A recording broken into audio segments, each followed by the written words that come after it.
Hello, welcome to Crossroads. I'm Jackie Hull.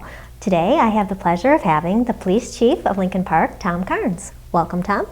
Hi, Jackie. Thanks for having me on. Oh, well, I'm glad to have you here. You're a busy person because you are not only serving the community as our police chief, you are in the Exchange Club, and they keep you really busy too. That is true. The Exchange Club, not everybody knows what that is, Right. and it's a club that started in Detroit in 1911. And when they talk about exchange, it's exchanging. It was a group of businessmen that started it, Okay. and they felt that they had been given something by their profits, and they were successful in business, and they wanted to exchange that for something of value for the community. And so they donated their time, and it was in exchange for the things that they were given, they gave back, and that's what it all started with. Oh, that's great. Now, they do so many things. They kind of choose areas to help out the community in. Well, their main project is the prevention of child abuse. And April coming up, April is Child Abuse Prevention Month. And you may see as you drive through Lincoln Park in the month of April, blue ribbons all over. And that designates that we're trying to stamp out child abuse. And that's what it's all about. But we're also involved in Americanism. We're involved in the we have what's called a Youth of the Month, where we want to honor the students. Too often you hear about the bad students, but you don't hear about the kids are at the 4.0s and they're very, very successful in school and the good athletes. And we also have a program where it's called Accepting the Challenge of Excellence. Now this may be a C student, but it's taken at the student everything that they could have in order to get to that C. They may have overcome tragedies in their lives, or they may have had a teen pregnancy or a drug abuse problem, and they've succeeded and gone past that.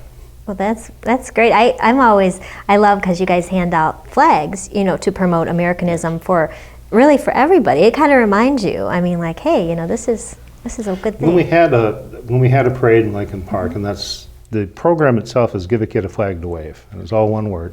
And that was our goal, is to give a kid a flag and make sure to see it, because there's nothing like that, to see a kid waving a flag and having the parade. Yeah, now what you serve as a lot of leadership roles too in the local Exchange Club here. Well, I have, and I've also been on the Michigan district level. Okay. The Exchange has 26,000 some members over the United States and Puerto Rico. Michigan has 38 individual clubs. And I was fortunate last year to be president over the Michigan district, and now I'm past president, and I'm going to be trying for a position on the national board, which is called a regional vice president. But, I mean, you do one job and then you move and look to do something else. But on the local level, we've been involved in many different things. I've been president of the club, and I've served on the board of directors. But it's a group of about 42, 43 people that are very committed to making Lincoln Park a better place. Yeah, and we really need that right now with all the the economic turmoil and everything. We really need groups like this. Sure. And now you're also going to do something that I'm really excited about, and it's called a healing field. It's called a healing field, and the concept of a healing field started after the 9/11 attacks. And in 2002, they wanted to have a way of commemorating that, of remembering the victims. And they decided that they would have a field of flags, and that is a full-size American flag for every victim that died in 9/11. So it was truly a very majestic site. Now Lincoln Park has been licensed through the Colonial Flag Foundation in Utah. And they're the company that does this. They own the rights to the healing field process, and you have to be licensed from them. You have to go to them and say what you want to do and where the money is going to go to that you raise it, and they decide whether or not it's worth their name to put on it. So for Lincoln Park, though, the Veterans Memorial is located at Fort and Merrill in that area. It's visible from Fort Street. Too often, too many people drive by and they don't see the names, or they don't pay attention to the people that have given the ultimate sacrifice. And they may not know how many names are actually on there. Right, yeah. Well, I went through and I've counted them, and there's 80 from World War II, and there was 20 from Vietnam, and there's 10 from the Korean conflict. Okay. And now, on the 17th is also a big day because we're going to have a dedication for the victim of the Iraqi war, which was Craig Frank, who was killed over in Iraq. Now, a new monument to designate that with the new flag is going to be put up at 1 o'clock. Now, what we want to do with these flags is to have one for every name that is on the monument.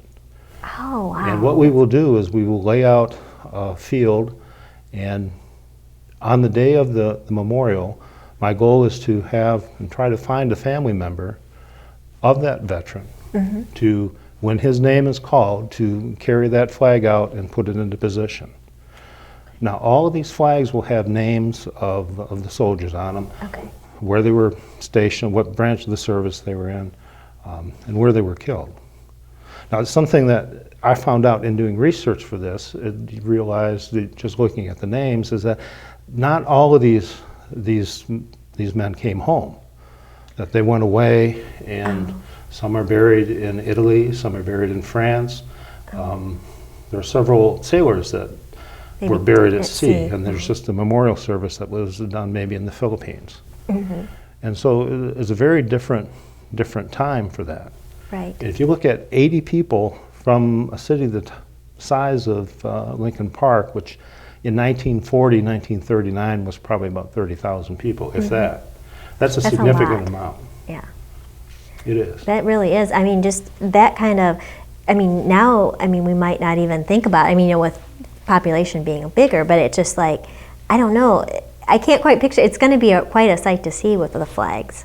I mean, yes, because they're full, like you said, they're full-size flags. Well, the ceremony will bring the flags out, and there'll be 110, 120 right around in there, because we're going to have one for each branch of the service, and there'll be another section to where people can adopt a flag, and we will send that flag over to a unit that's currently serving overseas.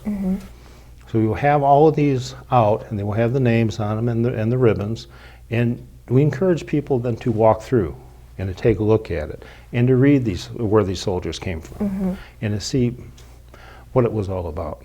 Now, I have a son that's 23, and I think that most of these boys that were over there are, 18, 19 yeah, they're very at that young. point. But there are a lot of older gents that went over there too, that, you know, mid-20s. Yeah, they're old. Yeah, but it's a very significant event in Lincoln Park. But it's time that we come back and we give a little acknowledgement to them and to their families. So, and to tie it in with the dedication of the new monument. Now, any funds and we will be selling these individual flags too. okay. The flags are $25 a piece. And then any money that is raised over and above the cost of the field itself will go to the refurbishing of the monument. Oh, that's So good too. nobody makes a profit from this, Right. other than the people that get to take home the flags, because they'll have those.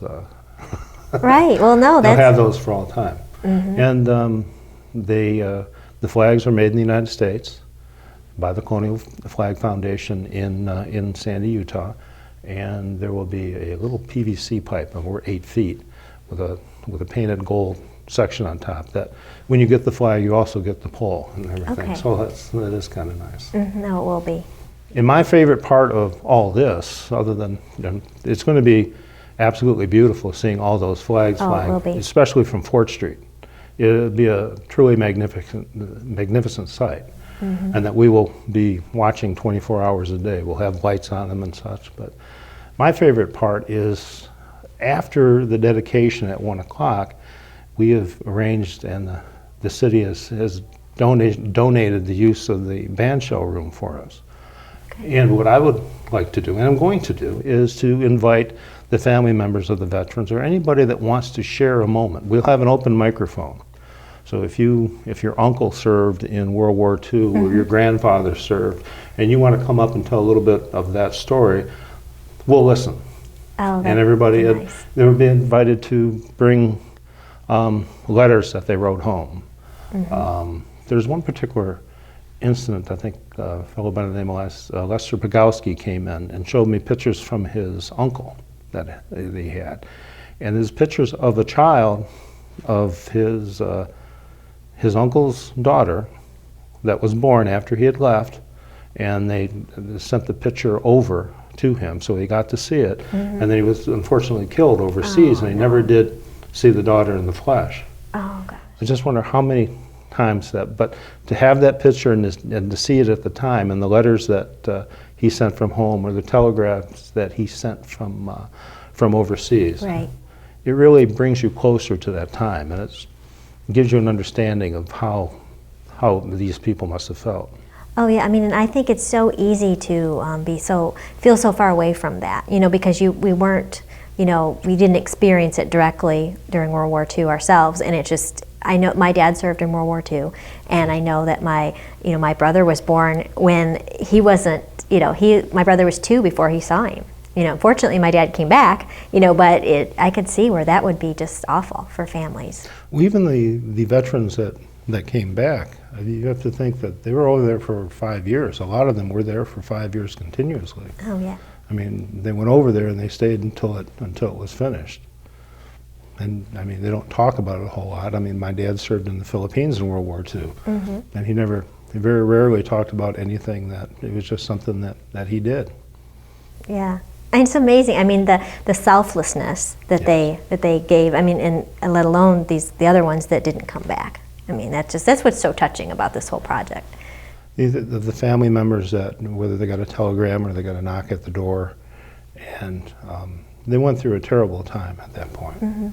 But I think that the opportunity to have this cake and coffee thing afterwards is that there may have been families that were friends at one point that either sent their son over, or the 2 wives had their husbands go. Right. And they get apart, and they may have moved away to different parts, and they haven't seen each other for a great time. And I think that it would be neat to get all of these people together and to rekindle lost friendships. Oh, that'll be great. Well, we have to take a quick break, but we're going to be back with more with Chief Karnes and talking about the healing field that's going to be coming to Lincoln Park in May. We'll be right back to talk about that in just a moment. What's it like when you hear your calling? Will you remember where you were?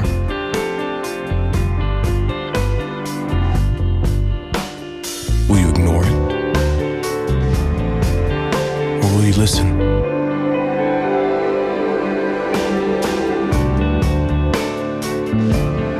What if it calls you to go halfway around the world? To share your skills, to serve people you've never met, to do things you never thought you could.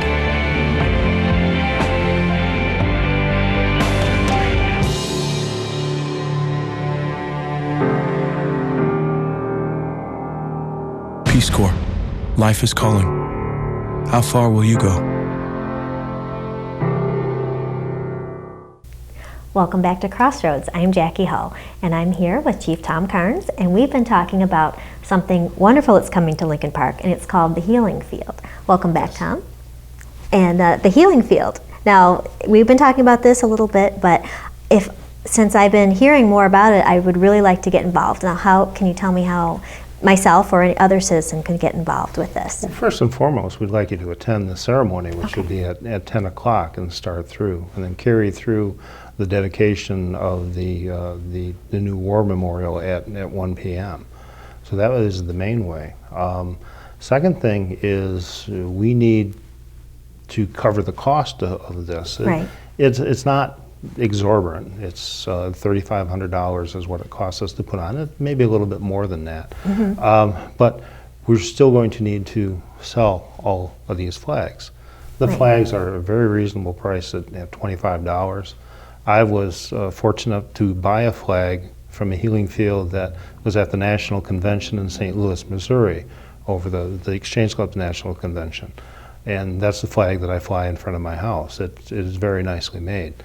So we would like people to support this and to purchase the flag. Okay. You'll be able to do that through the website that's set up for the healing field, or at the day of the event. No matter when you buy the flag, though, it will rain up until that Sunday, May 24th, at the closing ceremony, at which point you could pick that up.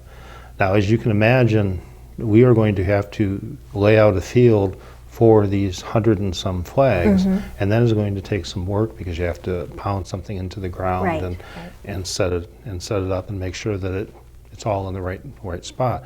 That's going to take a lot of work, and that's probably going to be the day before. Which the ceremony is on Sunday, so that would be Saturday that we would be doing that. And these flags come in kits. Oh, so we have to assemble them too. We don't have to be Betsy Ross and sew them all together. I mean, but we have to put them together on the poles and then make sure that they are all done in the proper fashion. So that's going to take some work. And as it gets closer to this may be a Friday night or Saturday thing. And we'll take all comers, anybody that wants to help. The Boy Scouts, the American Legion, the VFW have all been big supporters of this. And, well, I mean, because it was their comrades in arms too that were lost, and many of them lost friends. And this is really what they're all about, is to bring honor and memory to the soldiers that were gone. So, but looking for anybody that can participate that would want to. Okay, so there's a lot of different ways. It sounds like. I mean, and as it goes through, I don't think that anybody would desecrate any of these flags, cause a problem for them. But things being what they are from time to time, trust but verify is what they always say. So we're going to need somebody to be watching out over the field. Because this is a 24-hour. Yes, it will be. It'll be lights up. It'll be 24 hours because, and I think under the lights it will actually look more majestic too. Oh, it will. If you can imagine driving northbound on 4th Street, at which point you will see all these flags illuminated. I hope we don't cause any accidents, but it'll be a very, very nice thing to do. Now they can get a hold of me, either go to the website for the Healing Field itself. Which is healingfield.org. Yes. Okay. Or they can just go to the city's website, citylp.com. There's a link for the police department there. I have email set up. They can contact me at that point. There's always going to be some way that you can help out. But a way that I need, the thing that I'm really looking for, though, is those family members, relatives, friends of the soldiers that can give us a little bit of information. Because I would like to put together a book that will be at our cake and coffee social, be able to flip through, and for information for our program. And plus, I think that if there are family members out there, they may have moved away to wherever else, but they may want to come back for this, or at least, if I could find somebody to film it, we'd be able to send them out a copy of the tape or something. Now, is this limited, or do you want to limit it just to Lincoln Park veterans, or is it open to maybe other communities as well? I would welcome any veteran that would like to come in, but the field itself, the flags themselves, are specifically for the Lincoln Park veterans who gave the ultimate sacrifice, who were killed in the line of duty. And I mean, it would be absolutely fabulous to do this at a larger scale. I know. Because once you get your feet wet on this, you want to expand and go to more. I mean, you can include it to the people that have served in Iraq. We can do it for child abuse prevention, for, say, the victims, to designate the victims of child abuse for that. There's so many things that we can go, but a downriver area under the same type would be absolutely fabulous. Yeah, and I'm trying to picture it. I think it's going to look so wonderful. It's going to be in the field in front of the band shell. So that's at Fort and Merrill, and it's going to be rows of 8-foot tall flagpoles. Yes, and they're going to be separated a little bit. There's going to be room for people to walk through, and again, I encourage the people to walk through, to stop and to remember and to read those names, because if you read the names, and the person then is not really gone. As long as they're still remembered, because we can't lessen what it was that they did for us over there, and what had happened to the families and the daughters and the sons that were left without their fathers, and the brothers and sisters that didn't come back home. So it's a very small thing that we can do. Well, so now, really, families, if you know of someone who's had a family member who was lost in, say, World War II or something, and you're seeing this program, get in touch with them, and then they can get in touch with you through the city website. Well, I'll tell you a little story. I presented this idea to our Exchange Club some 6 weeks ago, and we had a guest at the meeting that day. And as I am talking, trying to formulate this, I got the okay, and they gave us the money to sponsor and start off. Well, the fellow that was the guest, his name of Wade Eaton, said, well, you know, I would like to take part in this. And it turns out that his brother was one of the people that are on this memorial. And he tells the story of how his brother was killed. And it's those things that we want to bring out and to share, because it humanizes the names that are over there and not just somebody that's in cold brass. Yeah, I mean, because you really, it's easy to look at the names and not really be as touched by it as I think people will be when they see this visual of all those flags.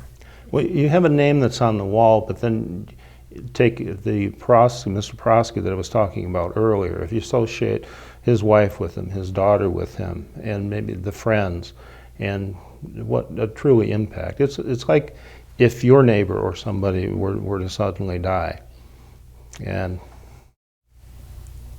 yeah, it's amazing. And now this is a national initiative, though. Really, the healing field is kind of, it happens in different places throughout the United States. Yes, it is. But there's going to be 3 in the state of Michigan. I think there's one on the west side of the state. But on April 15th, there's going to be an absolutely majestic one in Lansing. And it is to designate the victims of child abuse. And there's 1,500 flags